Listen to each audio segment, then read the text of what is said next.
This is the energy test. Level 1, number 6. This is partly my fault. This really, I think, would probably end up being a level 3 question. It's actually misplaced. So let's go through this one in a little more detail. What you have here is the Incredible Hulk, and he's kicking this ball. So once again, just let's go through this. Here's the surface of the Earth. Here's the center of the Earth. He's going to kick this ball from here up to a certain spot, whatever that spot's going to be. And so this is the height of the ball above the Earth's surface. But remember that when we do gravity, we have to do the height of the ball from the center of the Earth. So we're going to just kind of forget about that measurement for right now, and we're going to focus on the two spots, okay? The position 1 and position 2. So position 1 is down here on the surface of the Earth, and position 2 is way up here. So the radius for position 2, let me do this in a different color. This is the R2 measured from the Earth's surface, and this is the initial R1. Those are the two different positions or radii for the formula. Okay, so that's important to realize. And then we have to do one of these. We have to do the total energy in position 1 is equal to the total energy in position 2. Because ultimately what's happening here is when you kick the ball, you're giving it kinetic energy. So at this point, it has EK and it has some EG, because remember, we're talking about from the center of the Earth with these formulas, not just on the ground. You can't say, oh, it's on the ground, it's going to be EG0. Those are last year when we did the MGH simplification. That can be used, but not here. So there's position 1, right? And we can put little 1s there. In position 2, of course, it could have EK and EG again, but if position 2 is how high it goes, the speed will drop to 0 and the EK won't be there. So there will only be EG in position 2, right? So our total here is EK1, which is the energy from the kick, and the gravitational energy that it has for being on the surface. And then over here, we just have EG2.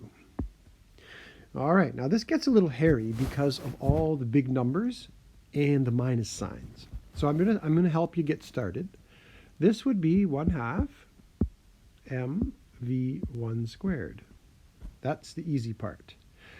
But gravity is a negative number because it works like a gravity well.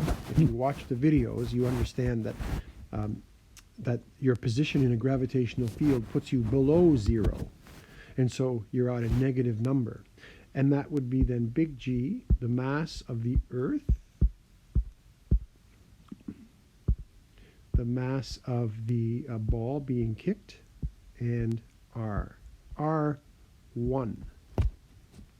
On the other side, we would have negative G, mass of Earth, mass of ball, and R2. Don't square. Don't confuse R2 with R squared. That's the biggest mistake people make on these. And over here with this kinetic energy, I should have made this a B too. That's the mass of the ball as well, isn't it? And the first thing we notice is that that mass of the ball can cancel out of this equation. We can divide every term by MB. So that helps. Okay. Now the other thing I'm going to do is a little bit of manipulation. I see that the term with the G and the M in it, they're very similar. So I'm going to group them together so I can factor out some numbers and make my life a little easier. So I'm simply going to move that term to the other side. So negative G ME over R2, and it'll become a positive when I move it to the other side, R1. Now that just looks weird. When we have a negative number first, if we have -2 plus 3, well, that's the same as 3 minus 2. I can just change the order, right? And for some reason, this looks nicer in our mind. This confuses people when we write things like this because it seems backwards. So I'm just going to rearrange those terms in the same way so that I can just keep it simple. Keep it simple so I don't make mistakes, because you will make mistakes with this. Everybody always does. So I have 1/2 v1 squared equals, so I'm going to change the order of those two terms on this side, put the r1 first and put the minus here, that's all. Now I'm going to factor out the me and the g to make my life even simpler, so I don't have to use big scientific notation numbers over and over again. I'm going to factor the g and the me out of this, leaving 1 over r1 minus 1 over r2. So that gets me to a place where subbing in the numbers is a little easier. Now what numbers can I sub in? Well, we know that he kicks this. I think he kicks it at 8,000 meters per second or something like that. So we can put that number here. I don't have the sheet in front of me, so I'm going cold. I think it was 8,000. If it wasn't 8,000, then please correct me, but or correct yourself. But I think this was 8,000 squared. And then over here, we have g 6.67 times 10 to the negative 11. And we have the mass of the Earth, which is 5.98 times 10 to the 24. And then, I'm just going to write it underneath because I can't squeeze it in. We have the first position, R1. If you go back, R1, the blue one, is the radius of the Earth, right? So I put the radius of the Earth in there, which is 6.38, I believe, times 10 to the 6 meters. Make sure you're always using meters for these R's. They sometimes give you kilometers in the questions, and you have to be careful to use meters all the time. Minus 1 over R2. All right, so there's my equation. And then all I do now is I go through the trouble of doing some multiplication and division. Now it's tricky. You have to be careful how you multiply and divide. So the first thing I would do is I would multiply these two numbers.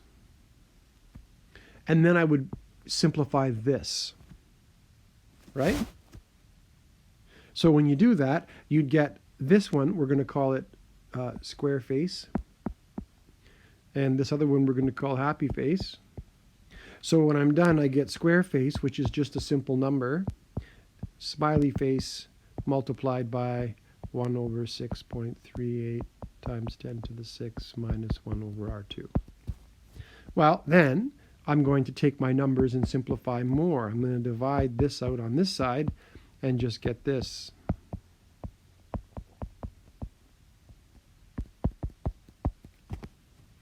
Then on your calculator, you have so this turns into this on the left side here, that turns into another number, which I'll call triangle face. All right, and that means I have, now this number you can use on your calculator. There's a little 1 over button, right? 1 over x button. Find your 1 over x button, and that'll make this turn into a number as well. Diamond face minus 1 over R2. And then guess what? You're going to move diamond face to the other side. So you're going to subtract, which leaves you with running out of shapes here, with another number on this side, which I'm going to call trapezoid face. And that's 1 over R2.